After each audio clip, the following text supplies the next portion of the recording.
계속해서 시장 점검해 보도록 하겠습니다. 오늘은 조현주 NH투자증권 연구위원 전화 연결되어 있습니다. 안녕하십니까? 네, 안녕하세요. 이 기업들의 부진한 실적 이어질까요? 네, 아무래도 4분기는 빅베스트 성향이 많기 때문에 순이익은 코스피 기준으로 138조 원으로 크게 둔화될 전망입니다. 특히 한국전력과 그 반도체 섹터 이익 둔화가 좀 크게 반영될 것으로 예상을 하고 있고요.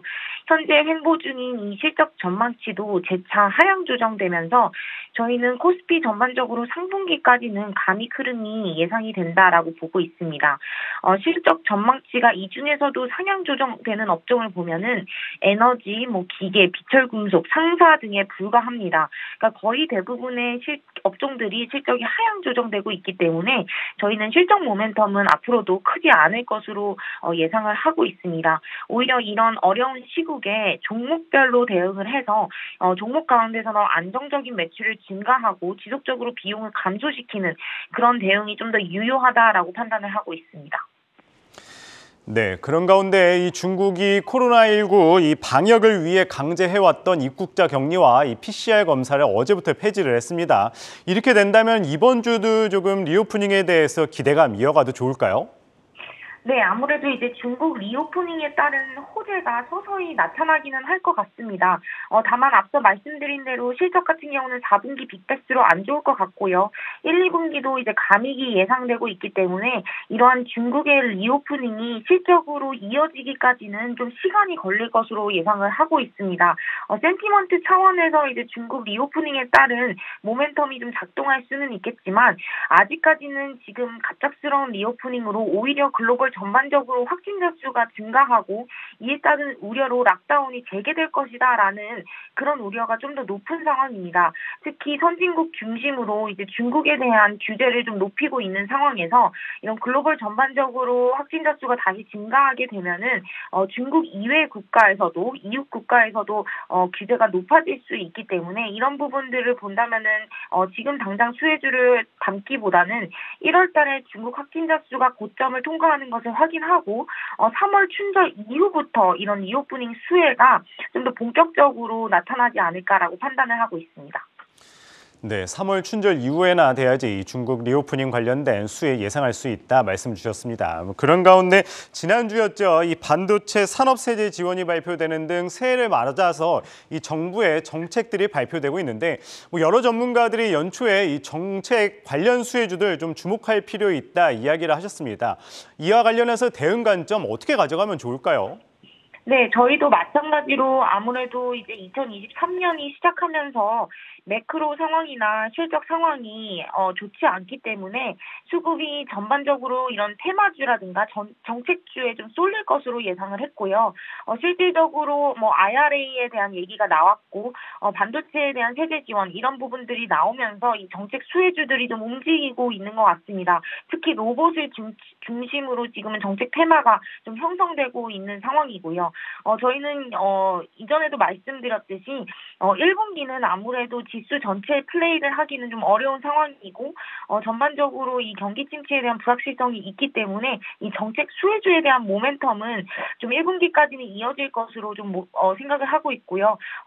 앞서 말씀드린 대로 저희는 스마트 그리드라든가 한국 콘텐츠 이런 쪽에 대한 정책 수혜가 좀 예상이 된다라고 판단을 하고 있어서 정책 테마 장세는 1분기까지는 좀 유지될 것으로 예상을 하고 있습니다. 네, 이번 주에 또 이 주요 국가들의 이 경제 지표 발표가 예정되어 있습니다. 미국에서 CPI 발표, 중국에서도 CPI 발표가 예정되어 있는데 이런 가운데 이 한은 금통위도 예정되어 있는데 이와 관련해서 좀 주목할 부분이 있다면은 어떤 걸 좀 생각하면 좋을까요?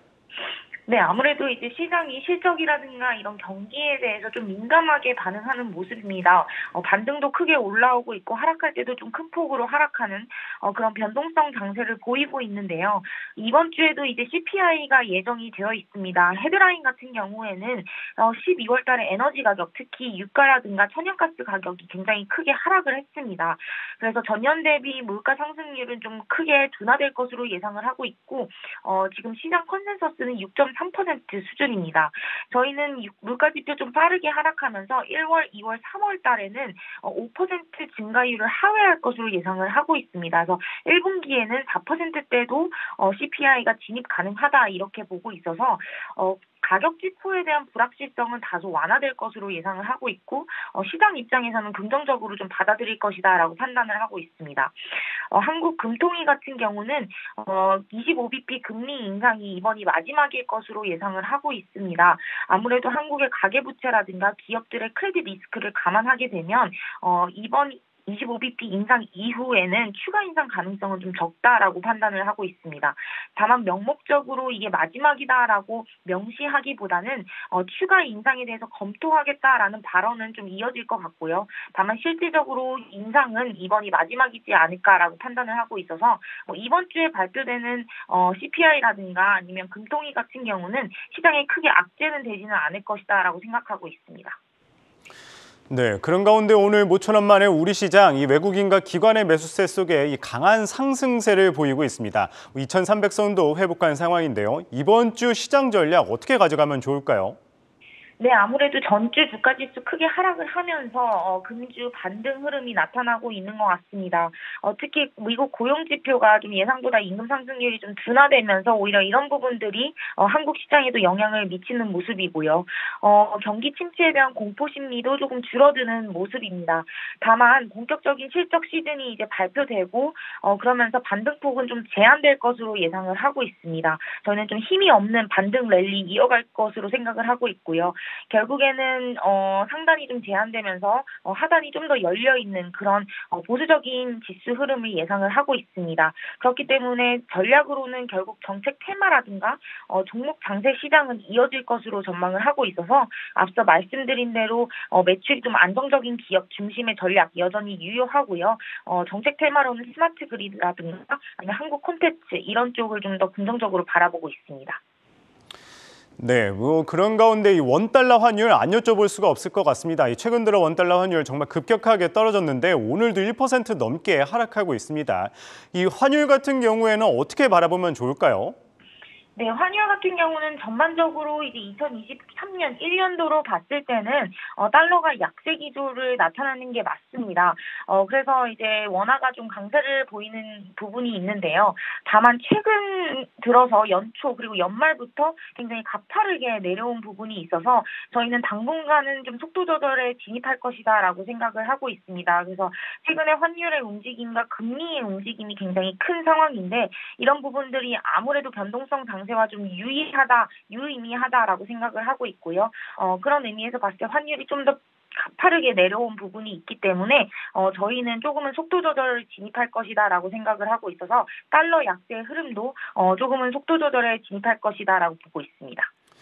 네, 달러 약세에 조금 속도 조절 진입한다 말씀 주셨고 이 종목 장세가 당분간 이어질 것이다 말씀 주셨습니다. 오늘은 조현주 NH투자증권 연구위원 이야기 들어봤습니다. 말씀 고맙습니다. 네, 감사합니다.